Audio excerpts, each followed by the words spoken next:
Yeah, so the ketogenic diet has been around a very, very long time. The original ketogenic diet was the Atkins diet.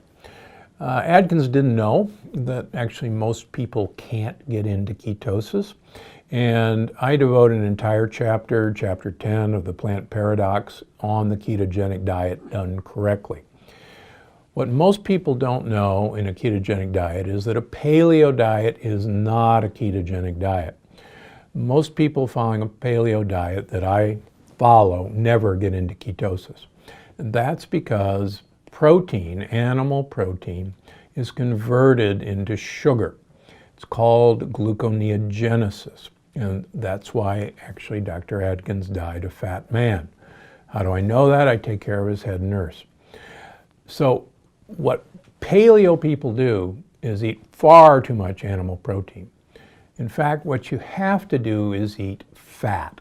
And 80% of my ketogenic diet comes from fat, 80% of the calories, mostly from olive oil, coconut oil, MCT oil, macadamia nut oil, and avocado oil or avocados. That's the key to a ketogenic diet. Only 10% of your calories should come from protein. That's not very much, about 20 grams a day. And only 10% of your calories should be from carbohydrates. And quite frankly, those should be the leaves and the tubers that you pour the oil over to get it into your mouth. Don't make the mistake that a ketogenic heavy protein diet is ketogenic. I see this mistake every day in my office. Thanks for watching. Click the circular channel icon to subscribe and make sure you don't miss a single video.